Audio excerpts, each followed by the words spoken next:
திருவள்ளூர் 6/6/2025 திருவள்ளூர் அருகே 1500 ஆண்டுகள் பழமையான இந்து அறநிலைத்துறைக்கு சொந்தமான வாசீஸ்வரர் கோவில் நடைபெற்ற வைகாசி பிரம்ம உற்சவத்தில் சாமி ஊர்வலம் செல்வதில் தாமதம் ஏற்பட்டதால் கிராம மக்களுக்கும் ஆலயத்தில் உள்ள குருக்களுக்கும் இடையே வாக்குவாதம் ஏற்பட்டதால் சாமி ஊர்வல வனத்தின் முன் அமர்ந்து தர்ணா போராட்டத்தில் ஈடுபட்டதால் பரபரப்பை ஏற்படுத்தியுள்ளது. திருவள்ளூர் அடுத்த திருப்பாச்சூர் கிராமத்தில் அமைந்துள்ள தங்காதலி அம்மன் சமேத வாசீஸ்வரர் திருக்கோவில் வைகாசி மாத பிரம்மோற்சவத்தை முன்னிட்டு அருள்மிகு தங்காதலி அம்மன் உடனுரை வாசீஸ்வரர் சிவன் கோவில் வைகாசி விசாகம் பெருவிழா நடைபெற்று வருகிறது. இந்த விழாவை முன்னிட்டு கடந்த மாதம் 27ஆம் தேதி பந்தகால் நடப்பட்டது. அதனைத் தொடர்ந்து 31ஆம் தேதி கொடியேற்றத்துடன் தொடங்கப்பட்ட இந்த திருவிழாவில் இன்று 8ஆம் நாளான நேற்று சுவாமிக்கு திருக்கல்யாணம் கிராம மக்கள் முன்னிலையில் வெகு விமர்சையாக நடைபெற்றது. இதில் ஏராளமான பக்தர்கள் கலந்து கொண்டு பெண்கள் தங்களுடைய மாங்கல்யம் நிலைத்து இருக்க வேண்டும் என அம்மனை வழிபட்டனர். பின்பு திருக்கல்யாணம் முடிந்த பிறகு பக்தர்களுக்கு அன்னதானம் வழங்கப்பட்டது. திருக்கல்யாணம் முடிந்த பிறகு இரவு சாமி திருவீதி உலா நடைபெறுவது வழக்கம். அதற்காக சிவன் மற்றும் அம்பாள் பட்டு வண்ண மலர்கள் மற்றும் ஆபரணங்களால் அலங்கரிக்கப்பட்டு சாமி ஊர்வலம் மேலத்தாளத்துடன் வீதி உலா நடைபெற்றது. இவை அனைத்தும் 8ஆம் நாள் உற்சவத்தில் நாயுடு சமூகத்தினர் செய்திருந்தனர். மாலை மாற்றிக் கொள்ளும் வைபவம் சின்னசுவாமி எங்களுக்கெல்லாம் மட்டும் தாடு கட்டின பாடுதானே மறந்து விட்டு கொடுத்து போனா சத்தோஷம். பக்கத்தாத்துல செய்யறானே நீ செய்யறியான்னு சண்டை போட்டா அந்த குடும்பம் நல்லா இருக்கும். அப்ப நமக்கு கிடைச்சது அவ்வளவுதான் ஏற்றிட்டு போகணும். அப்பதான் வாழ்க்கை நல்லா இருக்கும். சண்டை போடுறது ஒரு நிமிஷம். மனசு வந்து சில நேரங்கள்ல வயிறு வலி இருந்தா சொல்லவே இல்லாது இது கடைசி மாத கடைசி கப்பலர் சொல்லி ஹாஸ்பிட்டலுக்கு போன என்ன சொல்ல பத்தாமே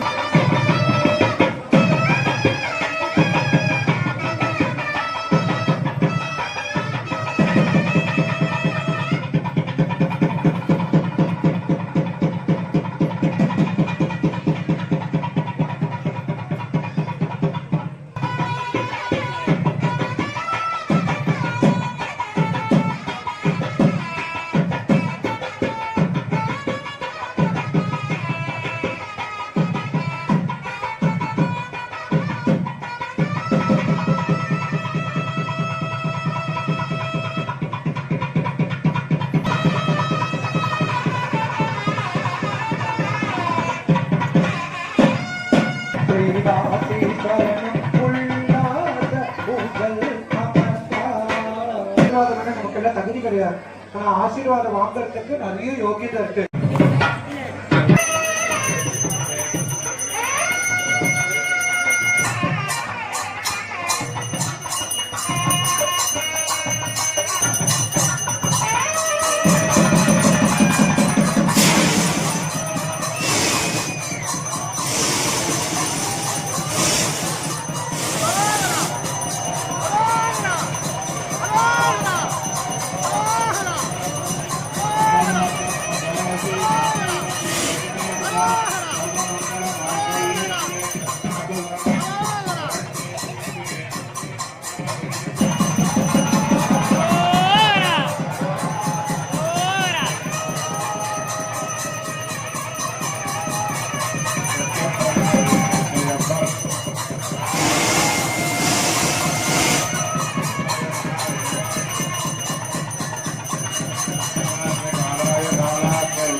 Hey,